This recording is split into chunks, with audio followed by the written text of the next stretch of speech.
Oke, Assalamualaikum warahmatullahi wabarakatuh. Selamat pagi ya, saudara-saudara sekalian. Kita lanjutkan pembelajarannya tentang ekonomi untuk bab yang keempat mengenai teori permintaan dan penawaran uang, kemudian indeks harga dan juga tentang inflasi. Nah, di sini Pak Jul akan membahas mengenai jenis soal-soal mengenai teori permintaan dan penawaran uang ya. Kita langsung saja. Nomor 1, terdapat beberapa faktor yang mempengaruhi permintaan uang. Faktor-faktor yang tepat adalah, ini sebenarnya soal mudah, bisa kalian buka mengenai teorinya ya. Secara umum yang namanya faktor-faktor yang mempengaruhi permintaan uang atau pengeluaran uang itu diantaranya adalah pengeluaran konsumen, ya kan? Karena apa? Karena penduduk itu kan butuh uang. Satu. Kedua, biaya transaksi saham dan obligasi. Maksudnya apa biaya transaksi saham dan obligasi? Orang kalau mau beli saham, orang kalau mau beli obligasi, obligasi itu surat utang perusahaan. Ya. Itu kan kita harus punya uang dulu. Nah, uangnya dari mana? Nah, uangnya permintaan uang tadi. Seperti itu. Jadi orang kalau mau beli saham dan obligasi itu mesti butuh duit buat membayar saham dan obligasi tersebut. Seperti itu. Kalau saham itu surat berharga dari sebuah perusahaan, kalau obligasi itu adalah namanya surat utang yang diterbitkan oleh sebuah perusahaan. Misalkan perusahaan A menerbitkan utang, satu lembar surat utangnya nilainya 1 juta. Nah, kamu mau beli. Nah, itu namanya berarti kita butuh uang. Kita nyerahkan uang ke perusahaan tersebut, kemudian perusahaan tersebut memberikan surat utang atau yang dinamakan dengan obligasi. Seperti itu ya. Jadi kalau dari analisa dari pilihan ABC-nya, kita bisa menentukan bahwa yang benar adalah yang A, biaya transaksi saham, pengeluaran konsumen, dan juga perubahan harga secara umum. Lanjut nomor 2. Pak Rudi memiliki penghasilan 15 juta setiap bulannya. Ia memutuskan mengambil uang sebesar 12 juta secara tunai guna mencukupi kebutuhan sehari-hari. Nah, kata kuncinya ini, 12 juta untuk mencukupi kebutuhannya sehari-hari. Perilaku yang dilakukan Pak Rudi merupakan contoh salah satu motif memegang uang, yaitu motif untuk, nah tentunya kita cross check dulu, memastikan kelangsungan pendidikan, tidak ya, bukan hanya pendidikan, kalau kebutuhan sehari-hari itu. Menikmati bunga yang didapat dari simpanan, bukan. Mendapat keuntungan lain dari membeli saham, bukan.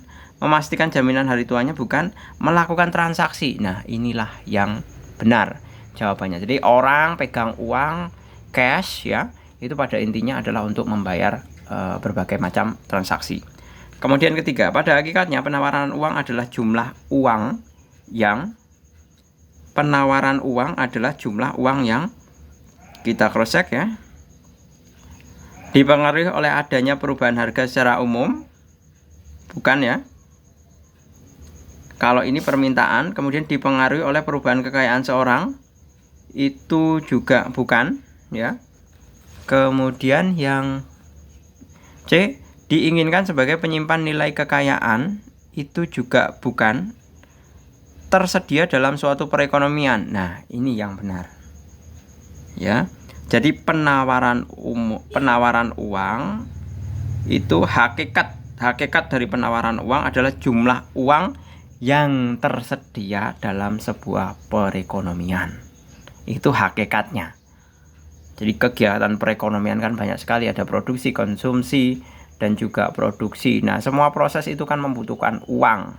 Nah, dari beberapa kegiatan perekonomian yang membutuhkan uang itu kemudian ditawarkanlah uang. Nah, itu hakikat dari penawaran uang yang D.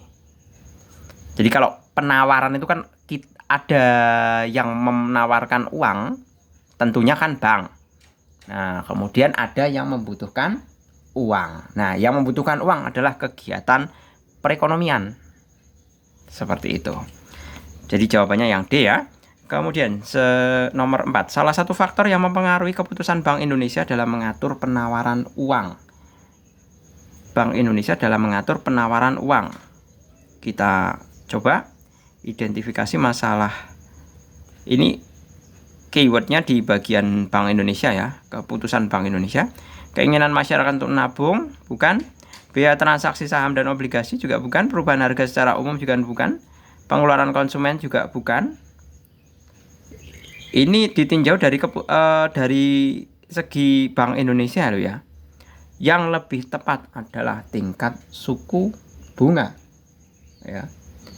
Jadi kewenangan bank sentral untuk mengatur jumlah atau banyaknya uang beredar itu dengan menaikkan atau menurunkan suku bunga. Seperti itu. Jadi jawabannya adalah yang E. Lanjut untuk yang nomor kelima, pernyataan-pernyataan yang tepat mengenai faktor yang mempengaruhi penawaran uang serta pengaruhnya terhadap penawaran uang ditunjukkan oleh nomor. Mengenai faktor yang mempengaruhi penawaran uang serta pengaruhnya terhadap penawaran uang. Nah, kita teliti penawaran ini fokusnya. Jika tingkat produksi dan pendapatan nasional rendah, pemerintah akan menambah jumlah uang beredar. Nah, ini benar. Alasannya apa? Ini kan tingkat produksi dan pendapatan nasional kan rendah. Nah, pemerintah akan menambah jumlah uang beredar itu dalam rangka apa? Biar masyarakat itu punya uang. Punya uang itu kemudian kegiatan ekonomi bisa berjalan. Jadi orang kalau mau usaha itu kan butuh modal. Nah, makanya dari itu intervensi dari pemerintah itu bisa memberikan uang, bisa dalam berupa kredit yang disalurkan oleh bank-bank pemerintah, tentunya dengan suku bunga rendah. Ya, biasanya kan ada KUR itu loh, kredit usaha rakyat. Nah, itu tujuannya apa? Agar orang pinjam bank dengan suku bunga yang rendah, kemudian mereka bisa berproduksi. Ya, melakukan kegiatan produksi. Kalau orang produksi, otomatis kan ekonomi bisa jalan. Nah, ekonomi bisa jalan, nanti pendapatan nasional juga meningkat. Itu tujuannya. Di samping menurunkan tingkat suku bunga, pemerintah itu juga bisa memberikan apa? Bantuan langsung tunai. Agar masyarakat punya uang cash untuk membeli, belanja, konsumsi. Nah, itu kan nanti ada kegiatan ekonomi dengan belanja itu. Sehingga pendapatan nasional juga meningkat. Kemudian jadi pernyataan satu ini benar ya. Pernyataan kedua, jika nilai tukar rupiah turun, pemerintah akan menurunkan jumlah uang yang beredar. Ini juga benar.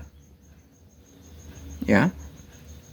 Kalau nilai tukar rupiah turun, pemerintah akan menurunkan jumlah uang beredar. Jadi kalau turun itu berarti kita itu kalah dengan dolar. Ya, jadi dolarnya semakin mahal, rupiahnya terpuruk. Nah, caranya bagaimana? Caranya nanti menurunkan jumlah uang beredar. Kemudian yang ketiga, jika tingkat bunga tinggi, Bank Indonesia akan menambah jumlah uang yang beredar. Nah, alasannya apa? Ini tadi yang nomor 2 juga benar ya. Kemudian yang ketiga, ini juga benar. Alasannya bagaimana? Kalau tingkat suku bunga tinggi dan ekonomi berjalan, ya berarti kan sah-sah saja dapat misalkan bank dapat laba dari tingkat suku bunga itu, kemudian ekonomi juga nggak berdampak atau dalam artian ekonomi tetap berjalan dengan baik-baik saja, maka bank tetap akan menggerojok uang terus, mengeluarkan uang terus. Jadi agar ekonomi bergerak, produksi bergerak, konsumsi bergerak. Seperti itu. Nah, jadi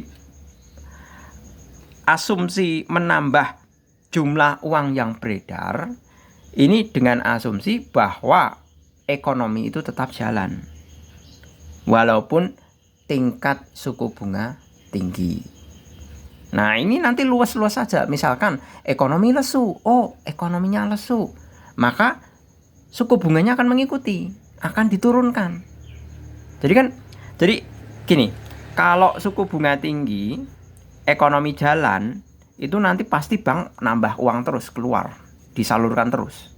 Tapi kalau tingkat suku bunga tinggi, ekonominya lesu, maka ini suku bunga ini nanti juga akan mengikuti, akan diturunkan. Biar tidak terlalu memberatkan pengusaha. Seperti itu. Jika tingkat suku bunga tinggi, Bank Indonesia akan mengurangi jumlah uang yang beredar. Salah ya, 4. Jika tingkat inflasi tinggi, Bank Indonesia akan menambah jumlah uang yang beredar. Ini juga salah. Jadi jawabannya yang tepat adalah 1, 2, dan 3. 1, 2, dan 3. Oke, pertanyaan yang terakhir. Gambarlah kurva penawaran uang yang dalam prakteknya dipengaruhi oleh ketetapan bank. Nah, ini kurva penawaran uang berarti kuantitas uangnya ya dibandingkan dengan tingkat suku bunganya. Tentunya kalau kita diminta untuk menggambar hubungan keduanya adalah seperti ini ya. Nah, seperti yang saya katakan tadi. Nah, ini adalah M1, ini adalah M2. Ini adalah interest rate 1. Interest rate itu maksudnya tingkat suku bunga. Kemudian I2. Seperti ini. Nah, ini adalah kuantitas uang. Kuantitas uangnya. Kemudian yang ini adalah interest rate. Apa bahasanya? Tingkat suku bunga ya? Tingkat suku bunga. Ya, kebetulan Pak Jul dulu pernah sekolah di manajemen juga. Pernah belajar tentang manajemen keuangan. Nah, nanti manajemen keuangan itu nanti ada banyak sekali. Ada manajemen keuangan perusahaan, manajemen keuangan pemerintahan, atau bahkan manajemen keuangan internasional, khususnya untuk perusahaan-perusahaan global. Gini ya, jadi grafiknya seperti ini. Nah, penjelasannya seperti apa? Seperti yang tadi Pak Jul katakan bahwa semakin tinggi tingkat suku bunga, maka kuantitas uang yang dikeluarkan itu akan semakin banyak. Itu asumsinya apa? Asumsinya ekonomi berjalan, ya, seperti itu. Jadi ini kan kemiringannya adalah bisa dikatakan positif ya. Ini kan kemiringannya positif, seperti gradien. Saya rasa kalian belajar tentang gradien. Jadi kemiringan sebuah garis atau kurva ya. Ini kemiringannya itu adalah positif, seperti itu. Jadi dari kurva ini kita bisa membaca bahwa tingkat suku bunga itu berbanding lurus dengan kuantitas uang real atau kuantitas uang yang berjalan. Seperti itu. Oke, gitu saya rasa cukup. Semoga bermanfaat. Sampai ketemu pada indeks harga pada pembahasan soal yang lainnya. Mengenai teori silahkan kalian bisa pelajari sendiri ya. Terima kasih, selamat pagi. Assalamualaikum warahmatullahi wabarakatuh.